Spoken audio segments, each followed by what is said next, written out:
በዓለም ላይ በሚሊዮን የሚቆጠሩ ሰዎች አዲስ ቤት ይገዛሉ፣ ይከራያሉ። ነገር ግን በገዙት ቤት ውስጥ የሚፈልጉትን ሰላም አያገኙም።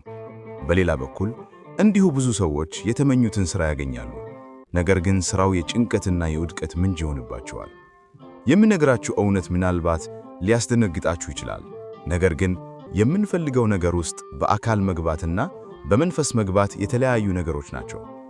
ብዙ ሰው የምኞቱን ቁልፍ በእጁ ይዛል እንጂ በረከቱን እንዴት እንደሚከፍት አያውቅም። ዛሬ የምነግራችሁ ሚስጥር አዲሱን ምዕራፋችሁን ከውድቀት የሚታደግ፣ ድካማችሁን ወደ በረከት የሚቀይርና እግዚአብሔር በቤታችሁና በሥራችሁ ላይ እንዲነግስ የሚያደርግ የበረከት ቁልፍ ነው። ላላገኙት መልካም ምኞትን እየተመኘን ላገኛችሁትም እንኳን ደስ አላችሁ እንላለን።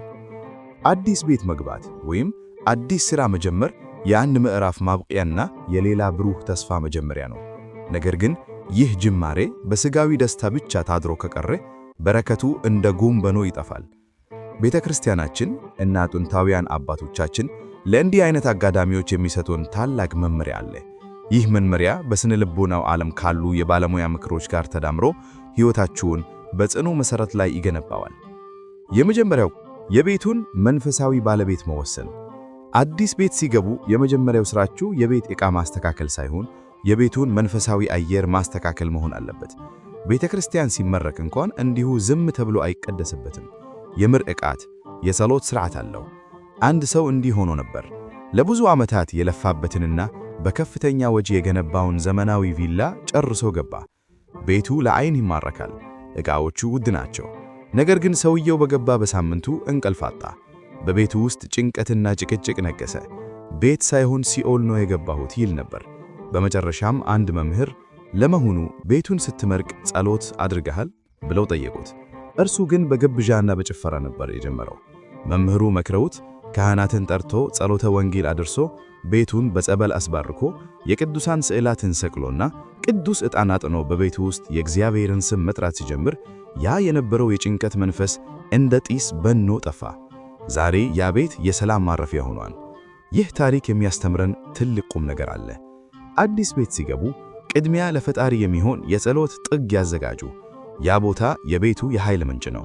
በቤቱ ውስጥ የተለየ የጸሎትና የዝምታ ቦታ መኖሩ አእምሮ ከዓለማዊው ጫጫታ እንዲያርፍና ውስጣዊ ሰላም እንዲያገኝ ይረዳዋል።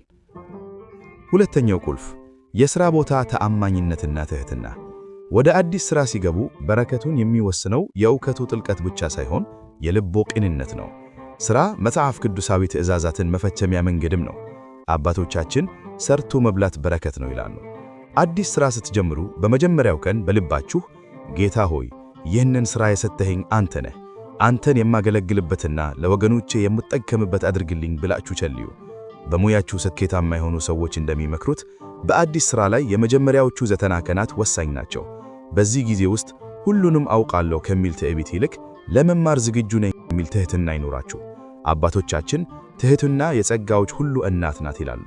በሥራ ቦታችሁ ላይ ሰዎችን በአክብሮት መያዝ፣ ለሥራ ሰዓት ጥንቃቄ ማድረግና የሚሰጣችሁን ኃላፊነት በተአማኝነት መወጣት በራሱ ትልቅ ጸሎት ነው። ተአማኝነት ለበረከት መንገድ ይከፍታል። ሦስተኛው ቁልፍ የምስጋና መሥዋዕት። ብዙዎቻችን አዲስ ነገር እስክናገኝ እንጸልያለን፣ ነገር ግን ካገኘነው በኋላ ማመስገንን እንረሳለን። ምስጋና ለጨማሪ በረከት ቁልፍ ነው። ቅዱስ ዮሐንስ አፈወርቅ ስለ ሁሉም ነገር እግዚአብሔር ይመስገን ይላል። ወደ ቤት ገብታችሁ ጣራው ከፀሐይና ከዝናብ ስለከላላችሁ፣ ሥራ አግኝታችሁ ጉልበታችሁን ተጠቅማችሁ እንጀራችሁን ስላገኛችሁ በየቀኑ ከልብ ማመስገን አለባችሁ። የሥነ ልቦና ጠቢባን እንደሚሉት ምስጋና የአእምሮን ጤና ይጠብቃል፣ ጭንቀትን ይቀንሳል፣ እንዲሁም ከሰዎች ጋር ያለንን ግንኙነት ያጠናክራል። በሥራ ቦታችሁ ለትናንሽ ስኬቶች እያመሰገናችሁ ስትሄዱ በሥራ ባለደረቦች ዘንድ ተወዳጅና በሥራችሁ ውጤታማ ትሆናላችሁ። አራተኛው ቁልፍ የበረከት አካፋይ መሆን፣ መስጠትን መልመድ። በረከት የሚጨምረው ሲካፈል ነው። አዲስ ቤት ሲገቡ ወይም አዲስ ደሞዝ ሲመብላት የመጀመሪያው ፍሬ የሚባል መንፈሳዊ መርህ አለ። ከምታገኙት በረከት ላይ ለችግረኞች ማካፈልን አትርሱ። እንግዳን መቀበል፣ የተራበን ማብላት ለቤታችሁና ለሕይወታችሁ የበረከት ደጅ ነው። አንድ ሌላ ታሪክ ላካፍላችሁ። አንዲት ሴት በጣም የምትመኘውን ትልቅ የኃላፊነት ሥራ አገኘች። ነገር ግን ሥራውን እንደጀመረች በባለደረቦቿ ዘንድ ተቀባይነት አጣች። ሥራውም አላሳካላትም። በጣም ተጨነቀች።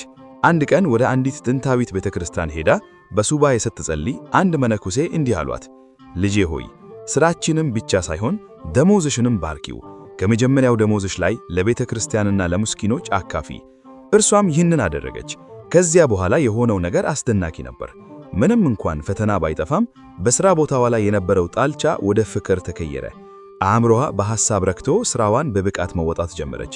ይህ ታሪክ የሚያስተምረን ትልቅ ቁም ነገር አለ። በረከት የሚመጣው ከቀመር ብቻ ሳይሆን ከፈጣሪ በረከት ሆኖንም ጭምር ነው።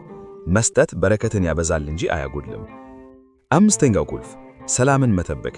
አዲስ ቤት ውስጥ ሆናችሁ አሮጌውን የኩታ ስሜት መቆጣጠር፣ በሥራ ቦታ ደግሞ ትዕግስት ማሳየት የበረከት ቁልፎች ናቸው። ቤታችሁ ውስጥ ጭቅጭቅና ጩኸት ካለ በረከቱ ይሸሻል።